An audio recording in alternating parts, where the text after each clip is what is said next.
Well, okay. Now, the title or the topic that I've chosen for these few minutes, and I'm so happy that you would give me a few moments of your time, because you are so busy, or really you don't care about what I have to say, really, but you say, well, I don't have nothing else to do, I'll listen to this guy. You know, whatever. I thank you very much for your time today. I want to begin our talk. The title is Black Women Are Valuable as Gold, or Black Women Are a Gold Mine. Now, of course, you have some black males, I can't say man or men, you have black males who would, of course, get very upset and do not agree with such a title. And I want to use them first before I make my commentary, really. I want to speak about some of these corny guys. You are just so pathetic, and y'all a bunch of losers. These guys called black women bashers, y'all a bunch, for real, y'all a bunch of losers.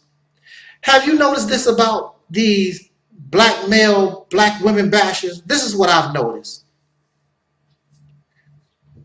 Sometimes they will tell you that I finally got a girlfriend, I finally got married. But usually most of these guys that bash black women, most of them are lonely. They don't have girlfriends, and that's really what it's all about. They are upset because nobody wants them.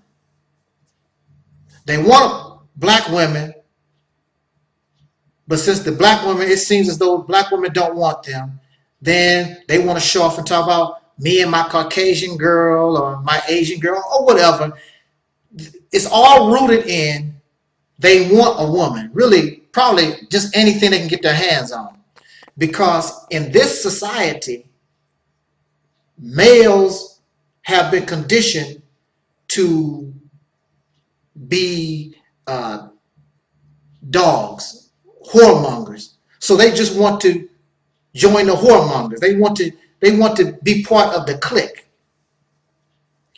And that's what it's all about. So when you see them finally tell you, oh, I found a girlfriend, then all that stuff they was talking about black women bashing and whatever, of course, the girlfriend, she's not in that category of the women they was talking about.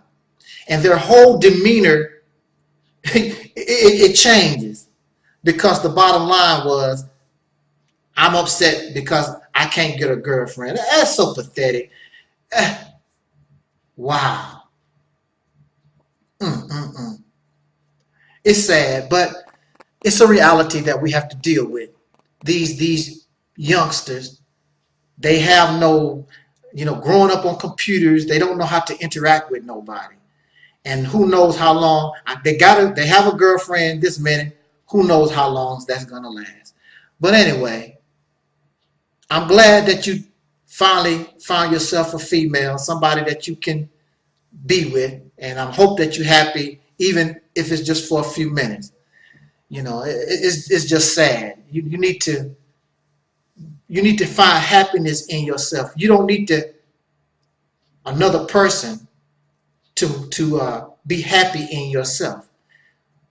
We are always taught in the so-called Black conscious community, love thyself, know thyself. Know yourself, love thyself as an individual, and you won't be having all these problems. You should care less about whether or not these women want you or not. But I want to show you, though, we are made for one another. And we should have this love for one another. But we have been made an unnatural people. So I further bring this or present this commentary to us. In nature, the female is very important. I'm going to say that again. In nature, the female is very important to the male. The female is so important to the male in nature that they will dance all day long. They will holler and scream, croak, and frogs, they croak all day, all night long, whatever. And males will fight one another and they will die. Oh, wow. They will die trying to get the affections of their female. It is not the female that is supposed to attract her to him, but it's vice versa. It is always the male showing the female how strong I am. I can provide for you. I'm tongue-tied. I'm a protector. I want to show you that I'm worthy. I want to show you I'm worthy of your love, your affection. It's not vice versa. Because the males in nature understands it is the female that has the ability to continue the species. It is true that you carry your sperm and you're very important also, but you cannot produce life. You cannot develop life. The only thing that you can do, and I can do as men, is help. So the Bible is wrong. The Bible is wrong when it talks about that the woman is a helpmate to man. No, the man is a helpmate to the woman. Assist her.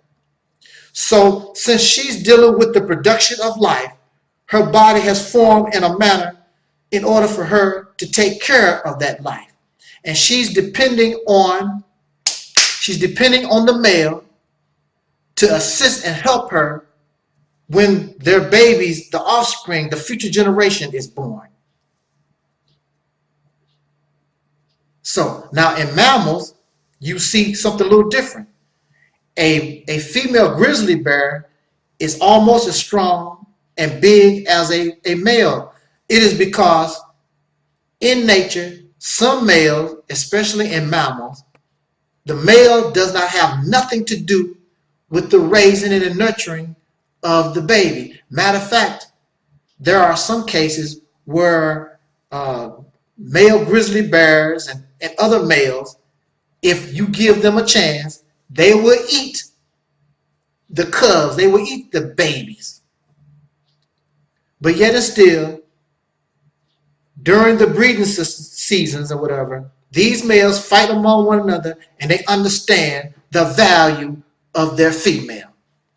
The black man in this nation has become an unnatural man. And that's because we have been enslaved. And since we have been enslaved, we've lost that connection to our women, our females, and they have lost that connection to us. That's why it's easy for black men to bash black women. That's why it's easy for black women to bash black men, because we've lost that natural connection. We don't see no value in black women. We don't see the value in black men. But I want to say this to the brothers very quickly before my time expires on this particular form that I'm using right now. In regards to your female, you don't see the black woman as valuable, as gold. But let us take a look at how men behave around gold. You go into the earth and you have to mine the gold and the diamonds from up out of the earth. Many people have died trying to get gold. Many people have suffered trying to get diamonds from up out of the earth. Is this true or not? This is what you do for gold. This is what you do for diamonds. But you can't, but that gold and those diamonds, it has value, but that gold and those diamonds can't hug you. That gold and those diamonds could not feed you on his breast and make you strong so that you can grow up and take care of yourself. That gold and that diamond can't protect you from hostile forces or support you against hostile forces. Gold and diamonds are cold, while that black woman, you can hug her and put her in your arms. And I don't care how big you are, how tough you think you are, you melt in her arms. Wow, it's wonderful, just the thought of it. So when you find that gold and you find those diamonds, it's not pretty.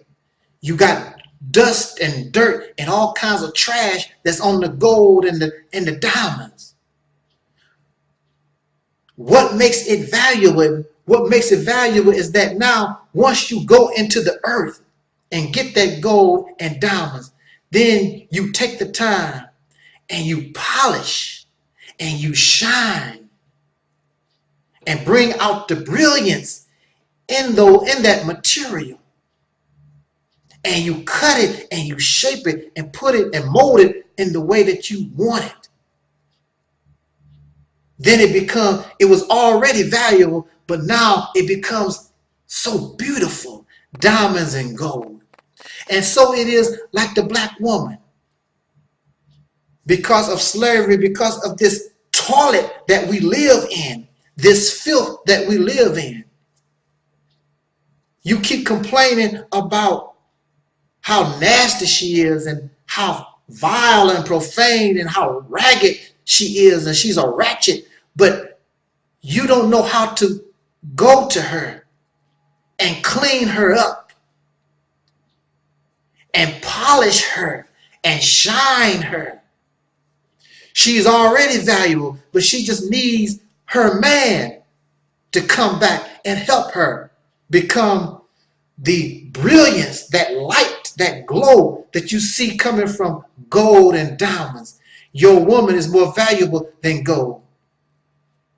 Gold and diamonds can't do nothing for you. But that black woman can send your DNA into the future and give you what some may call eternal life. That gold and that silver, it means nothing, because you will go back to the earth, and eventually one day that gold and silver will return to the earth, because future people may not find gold and diamonds valuable. Who knows? But one thing for sure, in life, as we live, in the reality and the nature that we know of, there is no body, no thing more valuable than the female. It's all right to get upset at the black woman. It's all right to be disappointed in everything. But never believe that she's trash.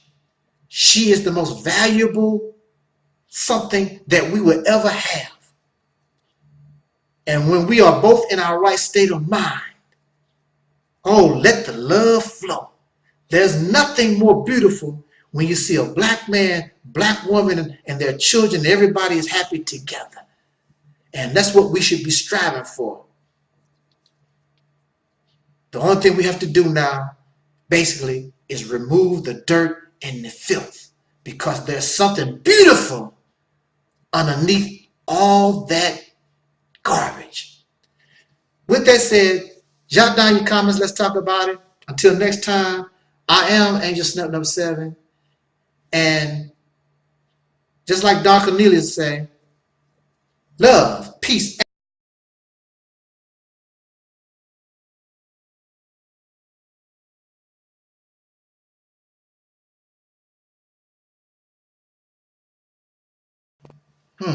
Okay. I want to open up our little brief and short discussion with a question. What do you use to control another person?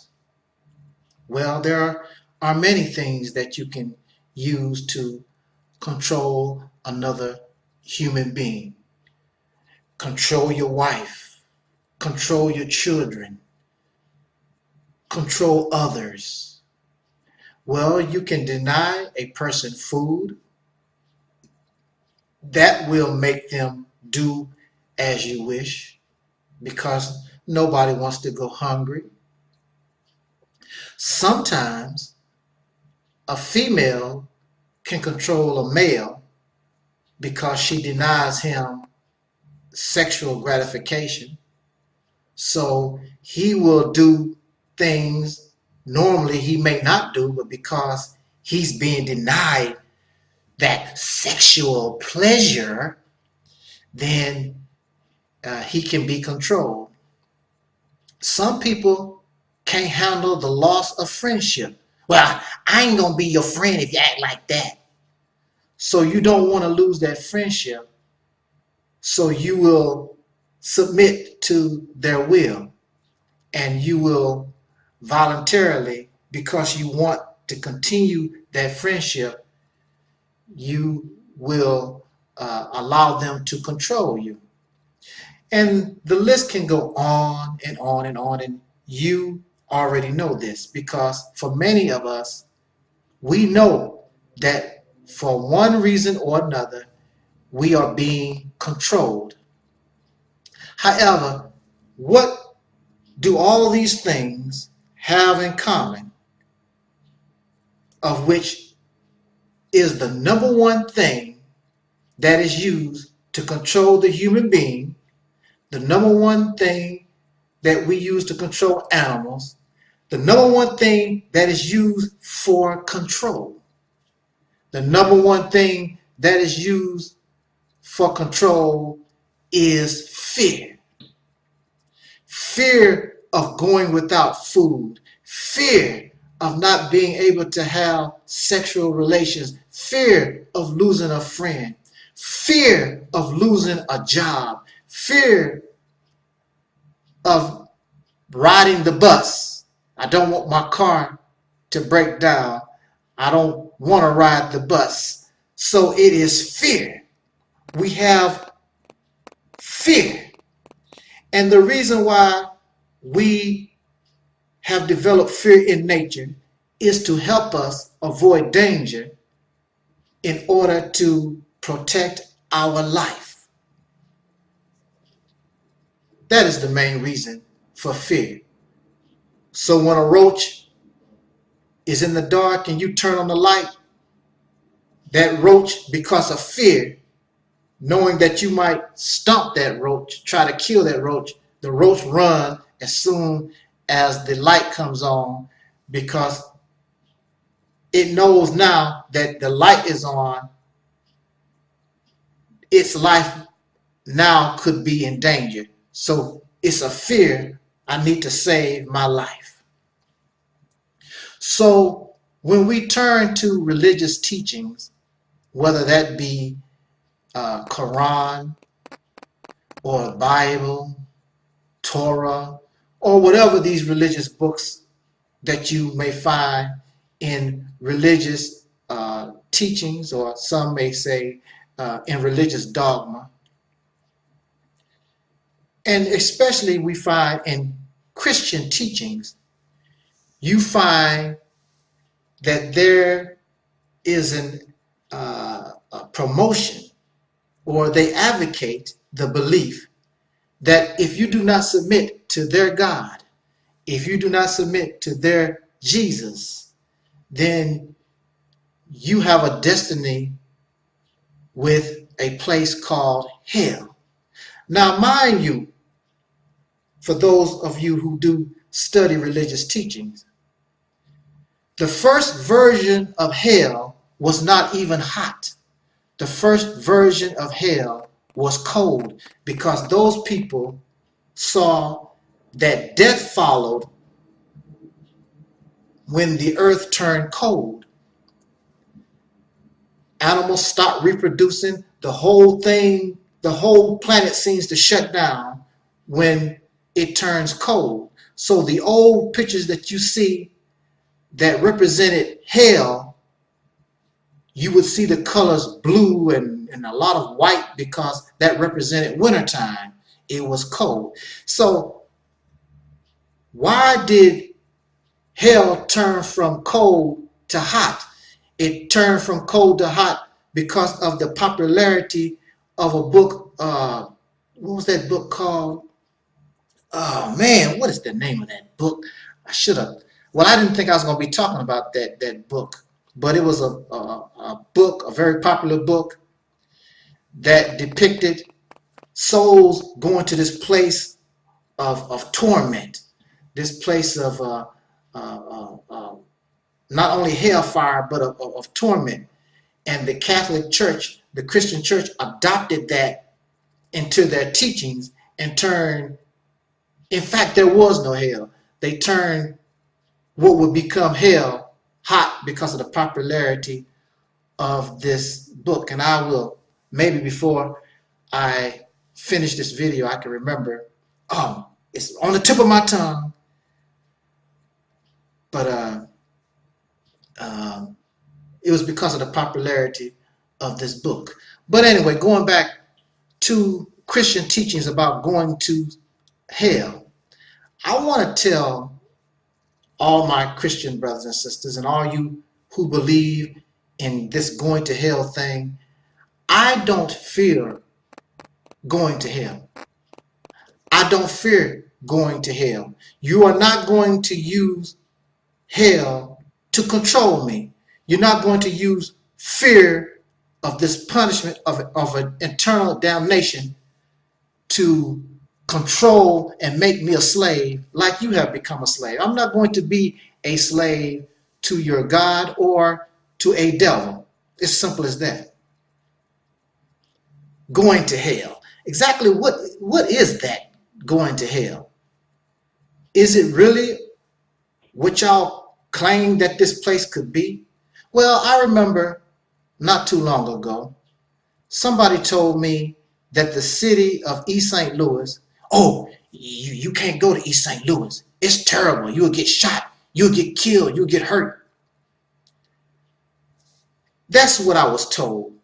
And when I went to East St. Louis, the people there are very friendly. It's no different from any other place that you've been.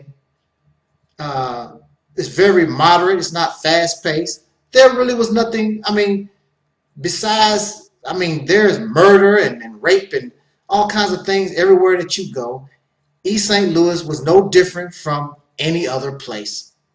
But some people would tell you how bad East St. Louis was. And perhaps, maybe it was for them.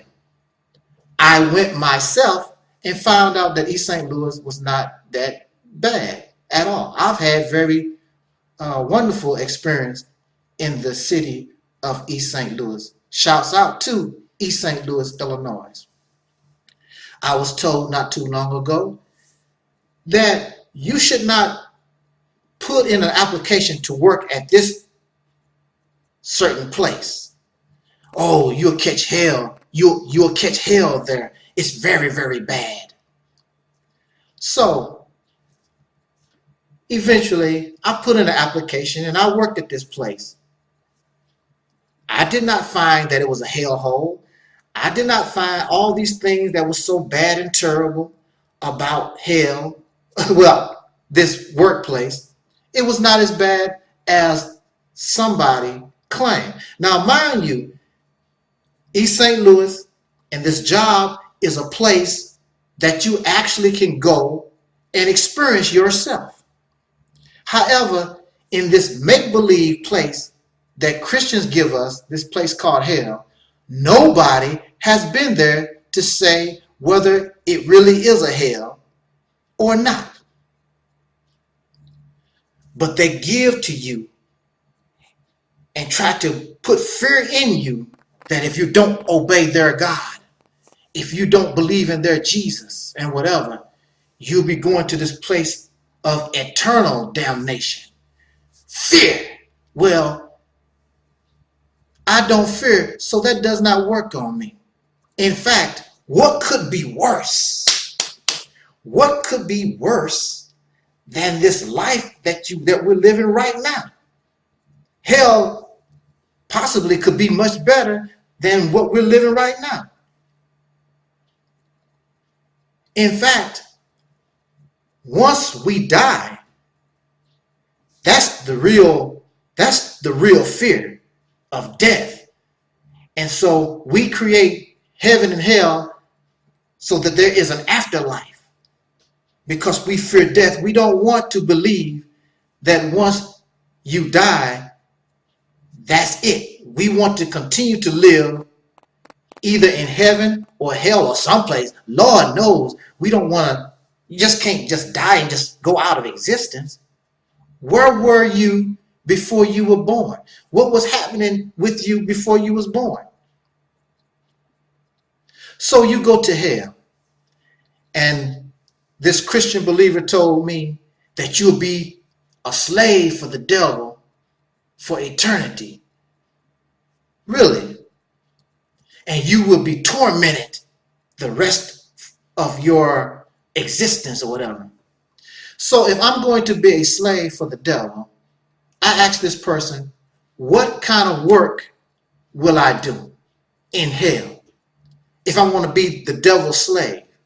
What kind of torment? Once I die, according to you, the spirit leaves the body. So physical fire, heat and cold, none of that can harm me anymore. So if I go to hell and it's hot in hell, what difference do it make? I'm no longer a flesh and blood. I'm now a spirit. Fire and heat can no longer harm me. What kind of work? What kind of work? Describe the work that the devil want me to do. I might like it. Who knows? These are questions that need to be answered.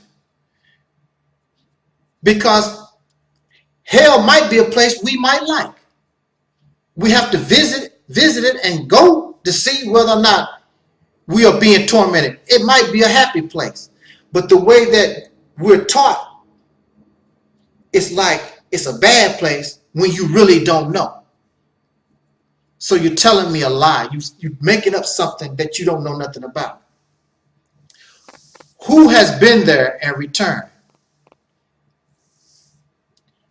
But no matter what, whether I go to heaven or hell, it makes no difference. I'm not going to be a slave to the devil or to God. You have to kill me again. I'm not going to bow down to, I'll be a runaway slave from the devil, a runaway slave from God. The only way that you can cause me harm is to put me back in a physical body. Then I can be tormented. Tormented to the point where I suffer, but the body don't die. But if I'm a spirit, You can't harm a spirit. So I could care less. Your story about heaven and hell don't scare me. But I would like for us to concentrate on liberate our mind from such teaching and from these races who advocate and put this kind of stuff in our minds. Even ancient people, we need to let that stuff go because it's not real. Accept your reality. With that said and done, jot down your comments, share the video. Until next time, love, peace, and soul.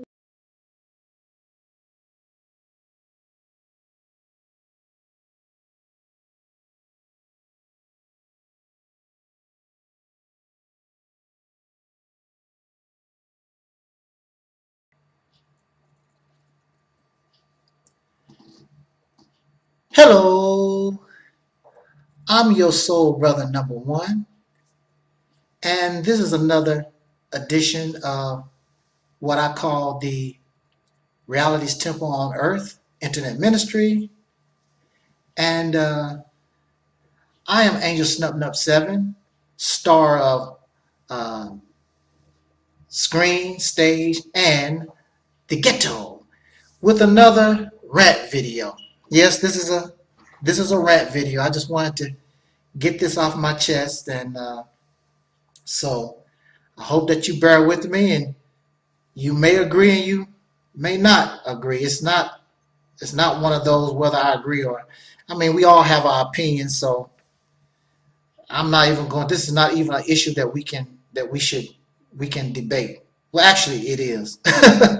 Actually it is. I'm just kidding.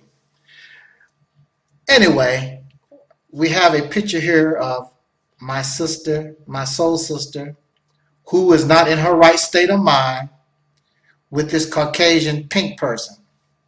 Now, some of you might call me a hater. Yes, I'm a hater. So if you want to call me jealous, yes, I'm jealous and I'm a hater. Absolutely right.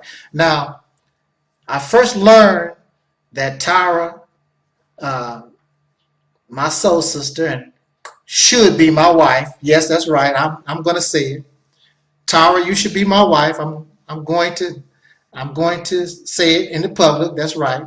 So I am jealous and I am a hater, but I have good reason.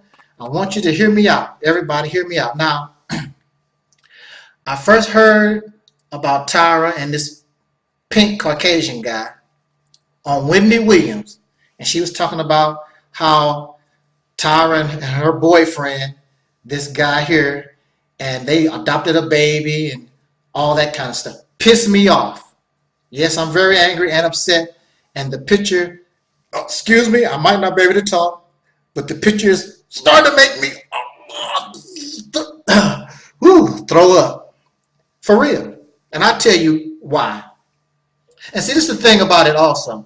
Wendy Williams talking about, and also in general, some especially among descendants of slaves born in America having dark skin, who are not in their right state of mind, that I call dark Europeans, they promote this interracial relationship stuff like it's cool, it's beautiful, it's a good thing, like it's good. And I'll tell you this, see, it's promoted and it's advocated to put in black people's minds like things have changed, but yet and still our babies are still being shot down in the street. We still suffer housing discrimination, job discrimination, and other evils that have not changed, going on 500 years. So, but if Tyra Banks is with a pink guy, now this guy, I think he's from Sweden or somewhere, Norwegian or whatever. Anyway, he's a pink guy. It don't make me no difference. Tyra, you ain't got no business being with this guy. You need to be with an African Americanist. That's where you need to be. Now, you keep talking about this interracial relationship stuff, but it wasn't that long ago when a little boy named Emmett Till, he was accused of looking at a Caucasian woman's clothes on a clothesline and they murdered that young boy. Now all of a sudden it's the end thing. I guess since they won't murder you, you feel better about getting close to your massa. And that's what it's about. It's about getting close to your massa. You have a feeling, you know, the closer that you can get with Caucasian people, some of these black folks, they feel as though they made it, just like a dog. When that, I'm not calling us a dog, but you know how it is with your dog, when your dog rubs against your leg and that dog feels better being close to his massa. And that's how it is with us black folks in this nation. It's not the fact that we really love and really care. It's an unnatural relationship. It's an unnatural relationship that was caused, and we were brought together by slavery. It was not voluntarily. It's not like we were in Somalia or Angola or the Sudan or the Congo, and we came here and we knew, you know, we fell in love with some Europeans. That's not what happened. Our relationship started 500 years ago involuntarily, and many of us have died because we looked at their drawers on a clothesline. You know, back in the day, Tyra, you know, she had a relationship with John Singleton, and a black man, very awakened black man. That basketball player, Chris, whatever, I'm pretty sure she had some other relationships with some Caucasian guys. But I heard Tyra say out of her own mouth many times, Tyra said, I love a chocolate man. Love a dark-skinned man. Tyra, what's wrong with you? Why you end up with this? That's not chocolate. That's not dark-skinned. Tyra loves black men. I think she does. I don't know. You can tell by the actions, but you know, I'm going to tell you, see, it's very frustrating dealing with black people, dealing with black men. So I understand sometimes how she got caught up in this, but I do know that Tyra does love black men. She said, I love a chocolate man. A European can't be a chocolate man. Oh man, you just jealous and you a hater. I said that before. Didn't I tell you? Yes, I'm jealous and a hater. Tyra, you need to get your arms away from this guy. You know, that's not where you belong. Tyra said, I don't want to be a trophy wife. And one of the problems she said that she had with black men is that they want to present her like this trophy wife. Well, unfortunately, soul sister, you are who you are. And no matter who you deal with, you can be viewed like a trophy wife. Right now, you're a trophy girlfriend. Here's a European that probably make $1.50 shooting some pictures. And here he has Tyra Banks, America's Next Top Model, or America's top model, period. You know, you got your arms all wrapped around him. And, you know, all the other Caucasian men, wow, you know, you got that on your arms, and ooh, you was able to pull that. I bet this guy don't have no kind of personality or nothing. Look, oh, I just, woo. Yes, I'm a hater and I'm jealous. Absolutely correct. The sad thing about all this is that Tyra did a DNA on her America's Next Top Model show, and what she found in her own DNA, that she's African. See, the problem with that you're African, is that African people who were not under slavery, Sister Tyra, I'm gonna say this again. African people who were not under slavery did not chase Europeans. Matter of fact, again, I'm not calling us a dog, but I'm just using a dog for an example, because a dog is an animal that has been domesticated. If the dog was not domesticated, if that dog was in the wild where that dog belongs and not in your house, that dog would not have nothing to do with you. Animals, when they are in their right state of mind, will do their best to avoid you. They are not interested in you. An African and a European are two different people, two different lifestyles. Africans were not interested in Europeans. The only reason why you're interested in that European is because of the unnatural situation that American black people have found ourselves in, which is which was 300 years of slavery. That's just the bottom line. And so you falling in love with your oppressor, with your abuser. And now, since we're able to get so close, and Massa have gave us all these different opportunities, but guess what? How do they respond? They respond by killing your sons and daughters in the street. They respond by ignoring your issues that you have, that we have as a people. They don't care. And then they throw pictures like this up in our face, like it's changing slowly, but why is it changing so slowly and surely? Why is it happening slow? Because they don't want change at all. They like the slave-massa relationship. He is the superior and you are the inferior. With all your money and fame, he still, because his people sit in a superior position in the world, he still is superior over you. And again, going back to Tara's DNA test, not only did Tara find out that she's African, but she found out that in America, she comes from ancestors that were strong. They were very, what some may call, pro-black. So what would your ancestors, what would Tara's ancestors say, who grew up in an outright environment of prejudice and racial hatred? What would they say about their daughter hugged up with a Norwegian? Well, I guess if you got to have a Caucasian on your arm, I think it would be better to have. I'm really sick. I think I get ready to throw up. How can it be better? But as far as I know, Norwegians, I don't know if they had anything to do with the slave trade or anything, any type of atrocities against black people. I don't know the history on that, but I do know for a fact, regardless, he's a European, and he does not have, he should not be with, and Tara should not be with this European. That's just the bottom line. You sound racist. I can sound whatever I want to. Tara is an American black woman. She comes from the soul people of this nation. And she should be with her own until we can come into our own.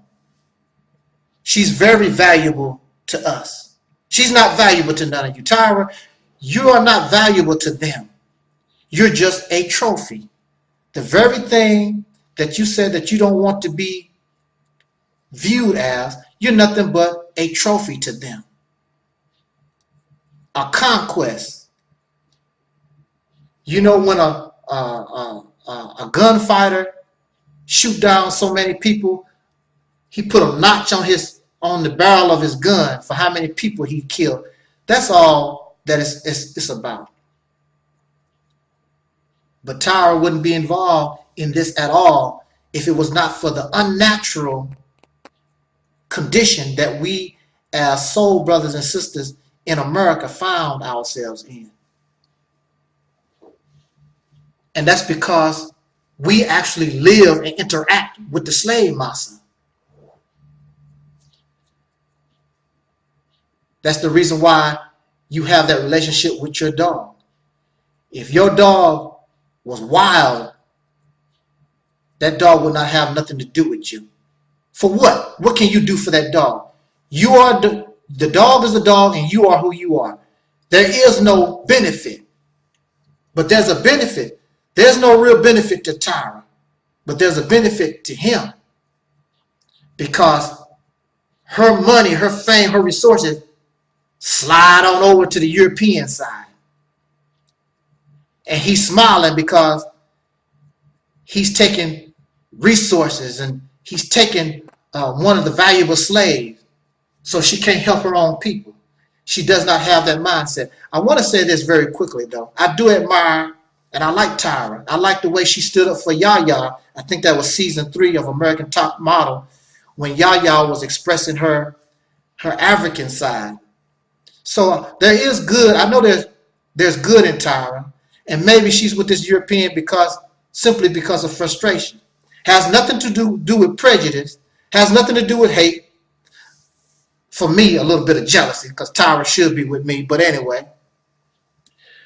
But, we need to, until black people can learn how to love themselves, Tyra, our black women, black men need to find black women, and black women need to be with black men, or we really don't need to be with nobody at all. Forget all that. You got to love somebody. All the millions of black people in this nation, especially with the resources and influence that you have, you can find a good black man, Tyra. Here is one right here. Telephone number's right there. Give me a call, Tyra. With that.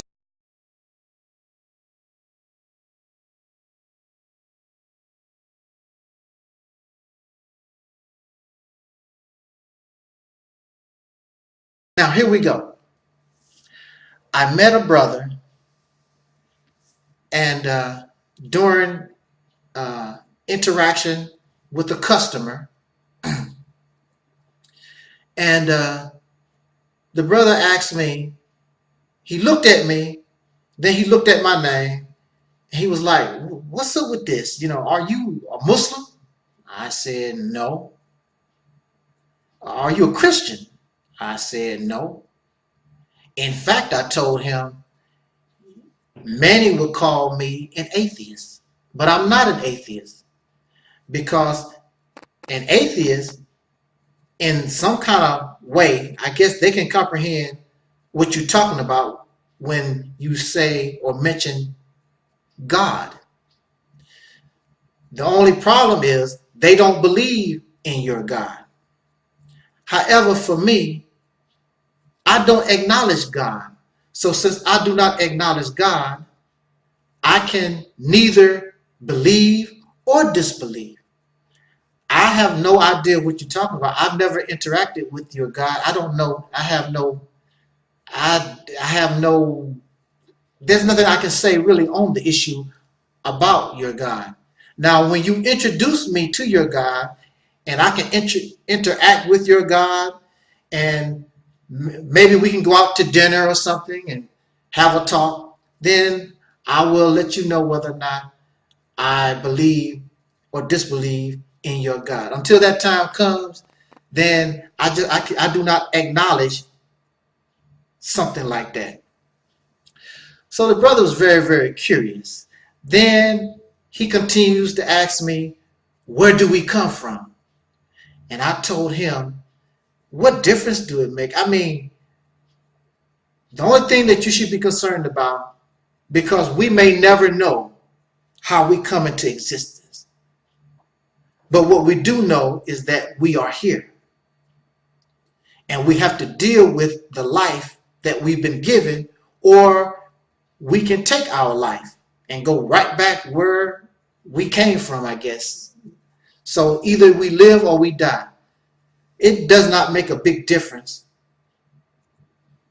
arguing and debating over something that we may never, ever know. Makes no sense. And I also told him and made very clear, I'm not into make-believe stories about how God created us and all that make-believe fictional stuff that you can't prove. It's just, I'm not into that. So then the brother continues, and this is what our talk is about in the next 7 minutes or so, 8. He asked me about, well, if you don't care about where we come from, what is our destiny? What is our destiny as black peoples, soul brothers and sisters on this planet? Now, you have 3 functions. Well, it's not a function. You have 3 points that we can make in speaking about our destiny.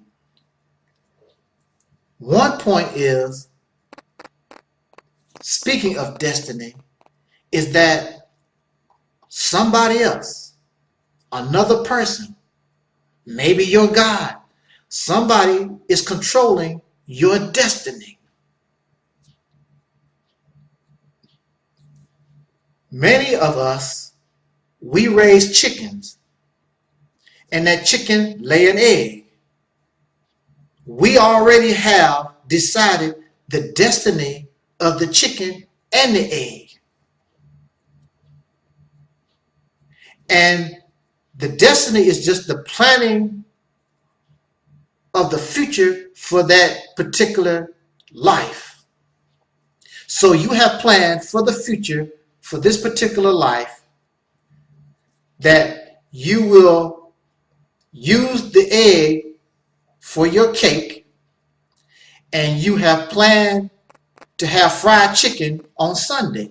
So you have already written the destiny, the plan for that chicken. Now the thing about this is, just because that you have written out the life plan for this chicken doesn't necessarily mean that's what's going to happen, because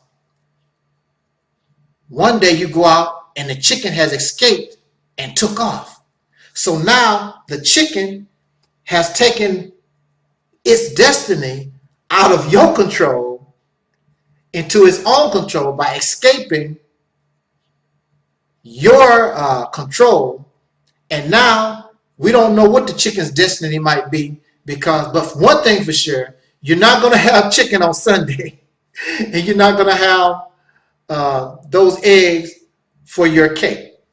So, but when your life is in the hands of somebody else, your destiny, the plans for your life, is in the hands of others. When we are babies, little infants, and we can't take care of ourselves, our destiny is in the hands of our parents. We are in the control. Our life is in the control of others. The next point I've already explained, giving the example of the chicken, is when you take control of your destiny. And your destiny is only the planning of your life, where you want to go, what you want to do with your life. That's all destiny is. And then, regardless to whether your life is in the hands of another person, or whether your life is in the hands of yourself, there are forces outside of your control that might change your destiny. Whenever there is a hurricane or an earthquake or a flood or any natural disaster or something outside of yourself, a car accident, there are things that can change your destiny. I remember in Chicago, there was a young man, and he played basketball very well, and he was on his way to college, and people thought he was going to end up in the NBA, and that was his destiny. That was the plan for his life. But before he could even graduate high school good, he was shot down on the streets of Chicago. I believe that's where he was living, this particular young man. He was a resident of Chicago. So at 17 or 18 years old, his destiny was to end up at 17 or 18 years old in the morgue. So all those plans of going to college and going to the NBA, all that was null and void, because there was something that was outside of his control. And maybe it was something, some of the things was in his control, but he did not heed the warning. Then, see, that's what's wrong with the descendants of slaves born in America having dark skin, the people I call soul brothers and sisters, or black people. We don't heed warnings. We don't We don't respond to things that could change our destiny. We continue to do the same things, expecting a different result. And my friends, we all know that is called insanity. Also, in the planning of your destiny, there should be a purpose. The purpose of that young man to go to college and to the NBA was to make a better life for himself and his family. So there must be a purpose. However, in order to maintain or create a beneficial destiny for you or us as a people, a liberated mind must be created that can determine that purpose and that goal. But at this time, since we we don't know about having a free mind, then the only thing that the current mindset of black people in this nation have is that one of a slave. So our destiny and our purpose is for the benefit of somebody else. And if it is not for Caucasian people, then we happily dedicate our life to some god or some alien, something that we want to submit to and worship. So we have a slave mentality. A slave mind can only create slavery.